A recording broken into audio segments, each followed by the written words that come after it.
friends, Paul here in the RoJoBe Music Workshop, and welcome to part 10 and what should be the final part of the Cookielele build project. Okay, so in the previous episode I was engraving my logo on the headstocks and it came out pretty good, quite happy with that. So I started to, after that, I started to string these instruments up, you know, put them all together, start to get them strung up. And I did it off camera, really because, first of all, it takes a long time, you know, to get them all tuned up and everything. You just sit watching me turn tuners, not very exciting. And also, at that stage is often where I come across any problems that there might be, which I did. Came across a couple of minor problems, one of which I sorted out off camera, and the other of which I'm going to do now. So the first, well, one of the problems I came across was because these things are made out of tin. You know, normal instruments that are made out of wood, the wood, the top of the instrument is tone wood. So you don't want the tone of the tone wood to be the same as any of the strings. So, for example, on a ukulele, you've got G, C, E, and A, the strings. You don't want the tone wood to resonate at any of those notes, if that makes sense. You know, because everything that resonates, everything will resonate at a certain note or pitch. So you want the wood of the instrument to be different to all of the strings. Now, it's impossible to adjust any of that on these tins, and you almost always get unwanted vibrations and horrible noises. And that's what I got with both of these. And I've come across the problem before, and for future I will do this internally, but what I've done to rectify the problem on these, and on at least one other of the tin ones that I made, is this. So I've basically just got a strip of wood glued up the middle there. It's very thin. It's basically, I think they're tongue depressors, or that kind of, they look like a giant popsicle stick, or lolly stick as we call them in England. So I've scratched up the surface underneath, and then I've super glued these to the top. They are far too thin to put screws in, they would just split. And you know, because this is functional, it doesn't look great, so I make a feature of it. So I've painted it a similar colour, or you know, let's say a sympathetic colour, and engraved my logo on it. Which you know, so I've made a feature of it. So it stands out, but it looks like it's supposed to be there just for aesthetics. But you know, it serves a purpose as well. So it does deaden the sound a little bit, but you know, these are not performance instruments, they're novelties really. You know, see, they don't need to be loud necessarily, but they do need to sound okay, and they didn't. You know, had all the horrible vibrations from the top here. And you know, the way I test it is I've got all the strings on there, strumming the strings, and you can hear all the vibration, and then I just put my fingers on here like this, and then strum again, and see if the sound goes away, which it did. So this was the answer. Now, the other problem I came across was these tuner post caps that I put on. They're useless. I mean, you can't get a great deal of glue on them, and when you start to, you know, tune the strings up, the post tends to sort of, you know, flex, bend a little bit, and it just popped these things off, just pop them off, so they're useless. So what I've done is I've found some of these ferrules, the proper ferrules that fit inside the holes.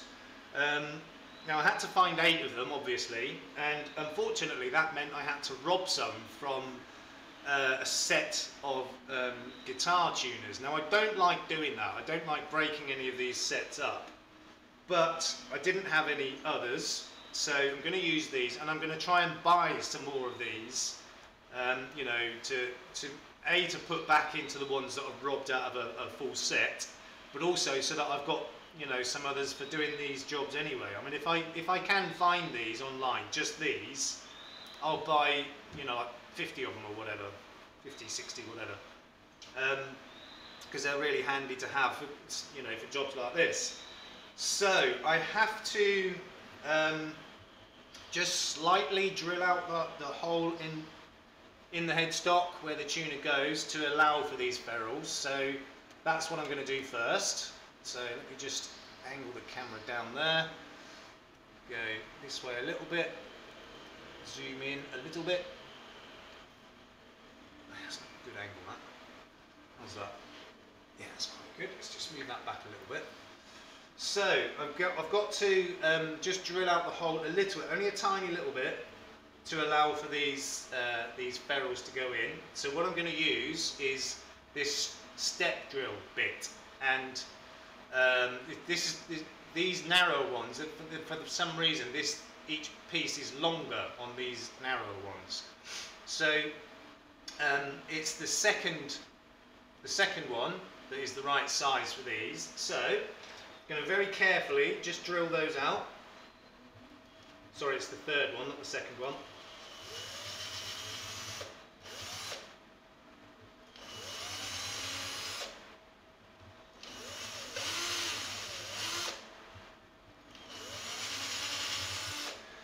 And that's all it needs, and they should fit in now. And I'm not sure if you'll be able to see or not, but I'm going to call this the shaft part of it. It does taper ever so slightly, so they're a wedge fit. You shouldn't really glue these in, but sometimes, you know, if they're a little bit of a loose fit, you'd have to.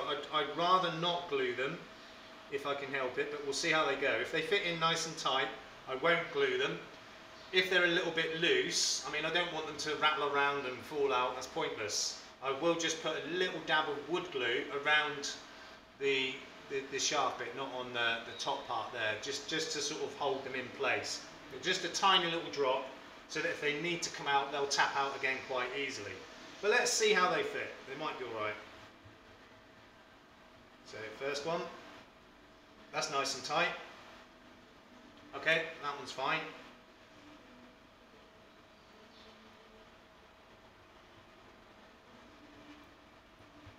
Yeah, that one's fine. Good. I don't want to glue them if I can help it. Yeah, good. Last one. This will be the one.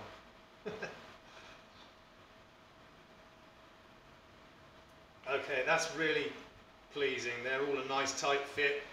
They're not going to fall out. They don't come out.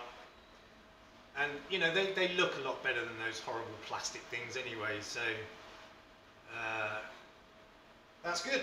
Okay, so now I'll put the tuners back in. Do away with those horrible plastic caps, just put those in there. Okay, so that is that. So these tuners have been on and off 3 or 4 times at least, so you know the screws are going in quite easily. They do tighten up, so that's good. Otherwise, again, I would just have to put a little dab of wood glue on them. But they're tightening up nicely, so that's all good. Okay, next one is there. And I'm putting these back in the same places they came out, just because, you know, they're quite cheap ones, and they're not going to be machined, you know, absolutely identically. There will be slight differences in, you know, the hole placement and things like that. So just I marked them so that I know which ones go where and just put them back in the same place. Okay, that one there.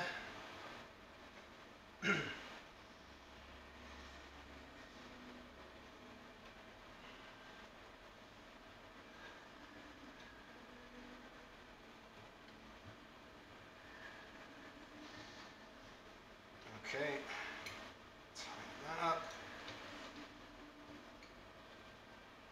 And one more. Unfortunately, you can't actually see what I'm doing here, but I'll show you what it looks like when I've got them in. Not that there's much to see.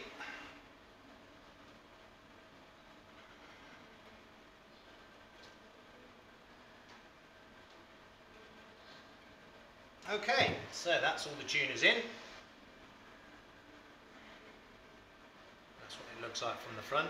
It definitely looks a lot better with those chrome coloured ferrules, the ones that fit in properly.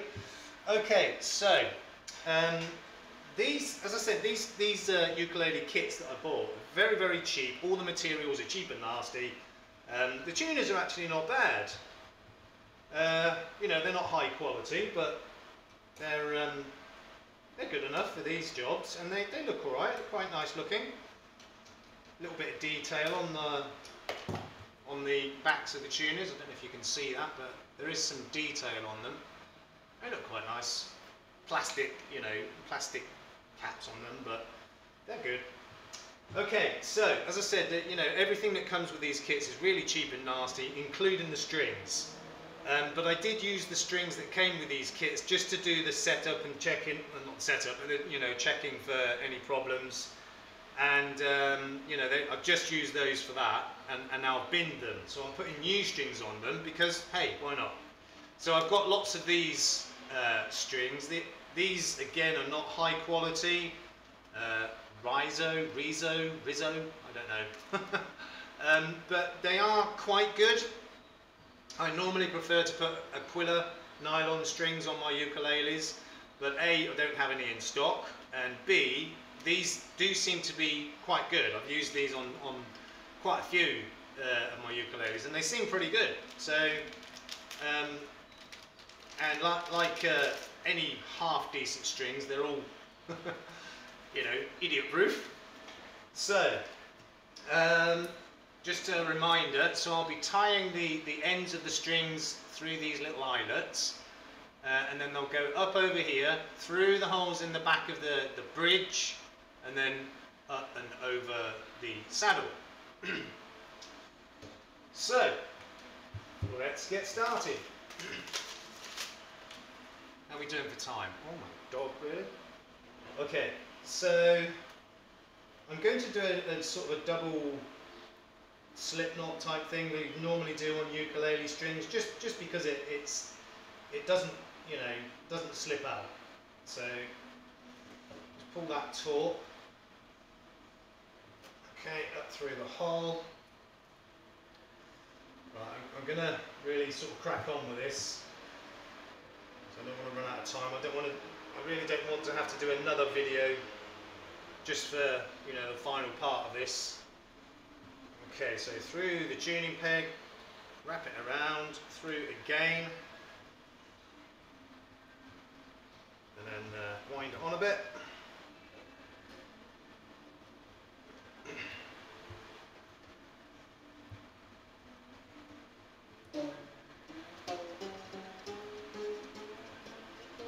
Okay, string 3.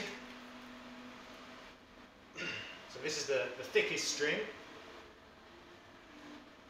C string.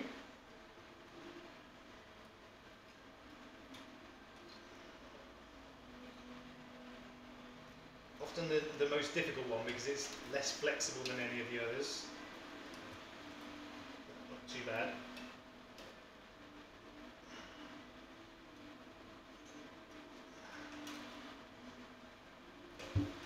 Let's just get a small pair of pliers. Just want to pull on the end of that string a bit, make sure it's the knot's tightened up. Okay, and That's good. Excuse me.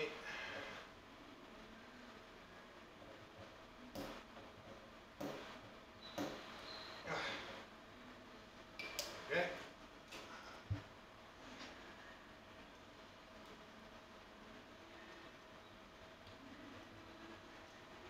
Now I'm going to leave this one a little bit looser as I wrap it around, because the C string gets up to tension a little bit quicker than the others because it's so thick, and you don't have so many windings around the tuning post. So I want, make sure I get enough on there.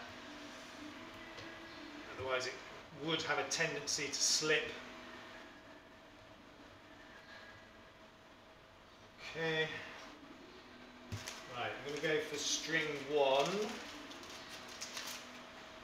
Just because it's easier to put the outer strings on before the inner strings.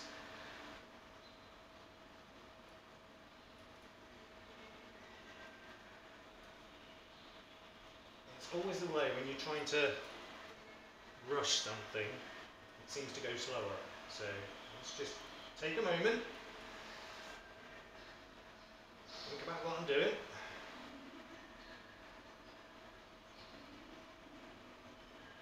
Okay.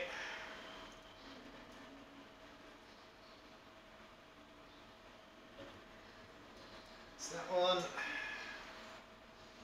turn that post around a bit.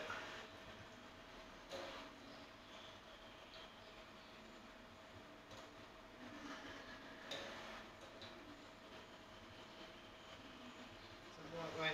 No, it's the wrong way. Okay.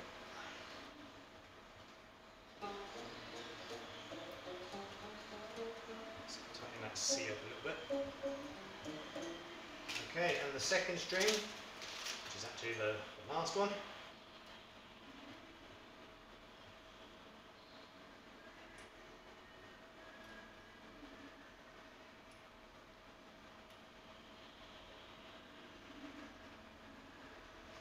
Come on.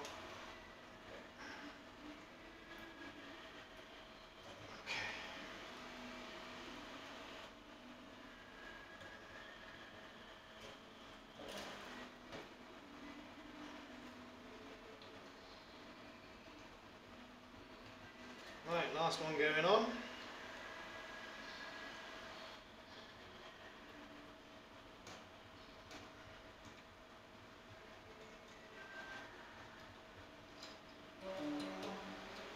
Okay, so that's all the strings on.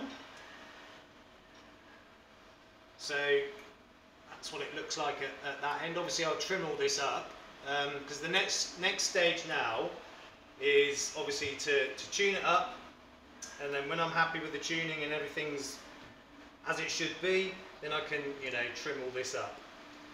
But as many of you will have seen previously, that takes ages. So here's one I prepared earlier. So that's what it looks like, finished, all trimmed up there and trimmed up at that end. And this one also has the light.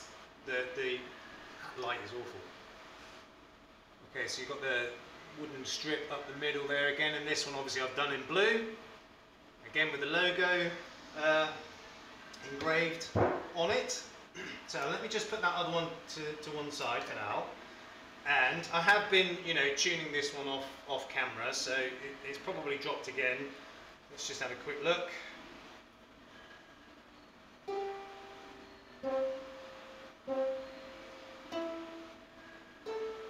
It's actually pretty much there.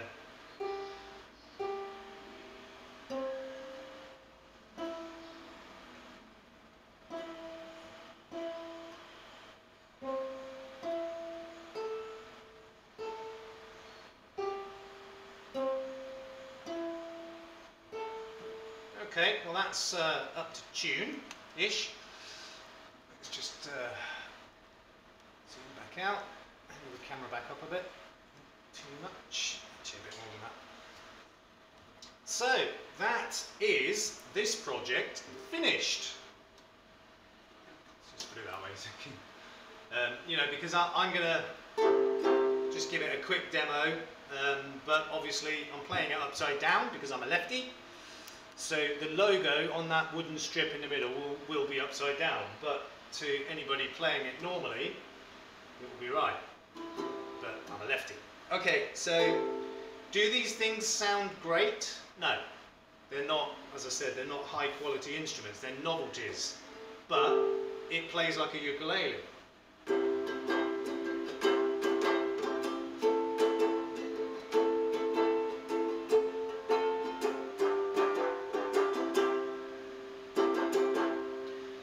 And you do still have a little bit of that sympathetic resonating going on, but it is what it is, you know. It's like I said, it's a novelty. It plays like a ukulele. It looks like a cookie tin. So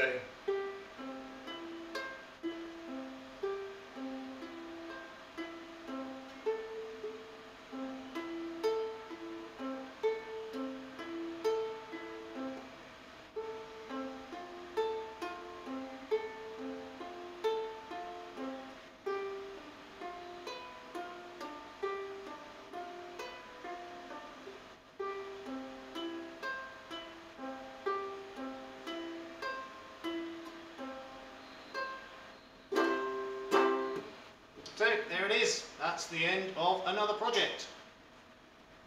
Cookie tin ukuleles or cookieleles. And you know, they look kind of funky, play kind of funky. Like I said, they're a novelty. They're not supposed to be a high quality concert type instrument. They're a bit of fun. And they'll be going up for sale in my shop if you're interested. Not quite sure what I'm going to price them at yet. Probably, I don't know, about 3 grand, 3,000 Thai baht, which is 70 quid. Is that too much? You know, I mean, maybe it is. I don't know. I'll probably bring that price down a bit. I don't know. Doesn't really matter. You know, I don't care if they sell or not. I mean, they look good in the shop. I've got quite a few others in the shop. You know, these will just go along with them. If they sell, they sell. If they don't, they don't. Absolutely fine either way. So I hope you enjoyed this project as much as I did. Didn't take all that long really. You know, it's just because I had to do sort of a couple of hours here and there, rather than spending 2 or 3 solid days on them. Because I think these were probably 3-day builds, probably 3 or 4 days. You know, a lot of the time is spent waiting for things to dry, glue, paint, varnish, whatever. So that's what takes the time. I don't know what the next project's going to be. Actually, I do, but I'm still thinking about it. So, hope you enjoyed this as much as I did. In the meantime, please look after yourselves, look after each other. We will see you soon. Peace out.